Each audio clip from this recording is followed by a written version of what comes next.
এই হুনো খাউনটা নিয়ে এসে কইলাম বাড়িতে এসে খাইতে গেলে আবার কামের দেরি হইব, সন্ধ্যা হয়ে যাবো কাম করতে করতে। আচ্ছা ঠিক আছে, আমি নিয়ে আসবনি, চিন্তা করো না। দেরি করো না কইলাম। আর আমি কিন্তু দুপুরবেলা তাড়াতাড়ি চলে আসবো, রান্না বান্নাটা ঠিকঠাক মতো কইরা রাখো। ঠিক আছে চলো। আব্বা এতক্ষণ ধরে চেষ্টা করতেছো, তারপর আগুন জ্বলতেছে না। লাকড়িটা কি ভেজা নাকি? তুই যেই হারে চোখের পানি নাকের পানি ছাড়তেছস তাতে লাকড়ি এমনি ভিজা যাইব। সমান অধিকার দিতে গিয়া এখন তো মনে হইতেছে চোখে দেখার অধিকারই হারাই ফেলামো বাপ্পলাই। তাই তো দেখতেছি। আবার জ্বলছে জ্বলছে জ্বলছে, ধাক্কা দাও লাকড়ি জোরে ধাক্কা দাও।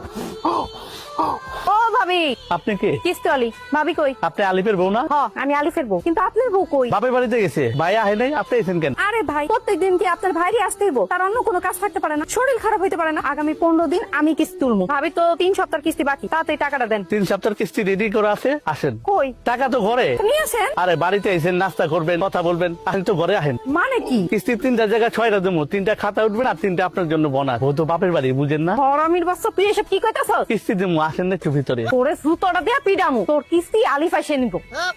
6 কিস্তি এক লগে দিতাম কিন্তু। কিরে রান্নার খবর কি? রান্না হইছে? ভাত হইছে? সব ভাত তো হইছে, তবে ছোট্ট একটা সমস্যা হয়ে গেছে। সমস্যা কি? হইছে করছস নাকি? তুই তো সব ভাত ফলাই দিছস। এখন আমি তোর মাল লেগে কেমনে ভাত নিয়ে যাবো? তাহলে তো দুপুরের মধ্যে খাবার নিয়ে যেতে কইছে। এ আব্বা, আমি তোমার একমাত্র পোলা, ভাতের মার গালতে গিয়ে আমার হাতটা পুড়ে গেছে, সেটা নিয়ে তোমার কোনো চিন্তা নাই। তুমি আসো মাল লেগে কেমনে ভাত লয়ে যাবে সেই চিন্তা লইয়া। তোর মার ভাত যদি আমি সময় মতো না নিয়ে যাই, তুই জানোস আমার খবর করে দিব। বউয়ের শাসন কি জিনিস, বউয়ের যন্ত্রণা কি জিনিস, তুই কি বুঝবি? এমন কইরা কইতাছো মনে হইতাছে তোমার একারই বউ আছে, আমার বউ নাই। আমি তারে কেমনে খাবার দিব সেটা কও, এটা বুদ্ধি দাও। এক কাম কর, উঠা মাটির থেকে সব ভাত উঠা ধুয়ে ফেলা। এই ভাতি ওকে খাওয়াবো, আমরা পরে রান্না করে খাবো। ঠিক আছে। তরকারির অবস্থা কি তোর? দেই তরকারি ও রান্না শেষের পথে, লবণটা দেখো তো। দেই লবণ হইছে।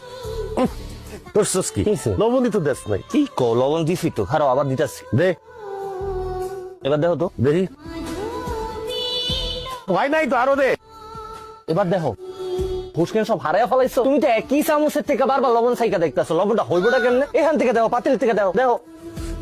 ঠিক আছে? ইয়াল্লাহ, এত লবণ দেয় মানুষ? তুমি নিজেই তো আমার লবণ দিতে কইলা, তাহলে এখন কি করুম? পানি দে, পানি কি করলি তুই? তুই কি এই তরকারির মধ্যে গোসল করবি? এত পানি দেয় কেউ? কি কো আপা, তুমিই তো আমার পানি ঢালতে কইলা। তোর মার সামনে তো আমি মুখ দেখাইতে পারুম না, লজ্জায়। খালি মার কথা লয়ে আইছো, আমি আমার বউয়ের সামনে কেমনে মুখ দেখাম? মারে আমি বুঝাই রাখবো, তুমি চিন্তা করো না। কি আর করবি? এগুলাই দিয়া দে, এগুলা লয়ে যাই। আল্লাহ জানে আজকে কি কবলে আছে। এটাই লয়ে যাও, যা আছে কপালে। হে বলা বেগম, আসো খাইয়া দাও, আসো আসো। এ বিকাল বাজে 4টা, তুমি এত করে খাও না? একটু দেরি হয়ে গেল, কি করুম কও? খাও।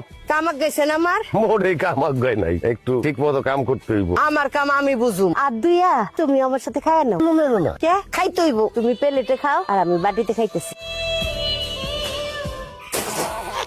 প্রথম রান্না করছি তো, এর লিগে একটু বড় সুস্বাদু হয়েছে, দারুণ খাবার হয়েছে। তুমি আমার স্বামী খাও। এ খাও কইলাম, খাও কইলাম, মুখে দাও। আমি বৈশা বৈশা দেখি। হ্যাঁ, সুন্দর করে আমার স্বামী ভাত খাও। খাও খাও খাও। বাহ, তোমার তো অনেক বড় সড় আয়োজন কইরা পুরস্কার দেওয়া উচিত। আমি পুরস্কার পাবো কেন? সেরা রাঁধুনি পুরস্কার। তোমার হাতের রান্না এত চমৎকার হয়েছে, মনে হয়েছে ঢাকা সোনারগাঁর হোটেলের খাবার খাইছি। রান্নাটা খারাপ হয়েছে দেখে আমার এমনি করে খোসা না দিলেও পারতাম। মনে হইতাছে তুমি একেবারে কাজ কাম করে আজকে উদ্ধার করে ফেলাইছো। তুমি যে কিস্তি উড়াইতে গেছো, কয়জনের কিস্তি উড়াইছো? মাত্র 3 জনের কিস্তি লিয়ে বাড়িতে আইছো।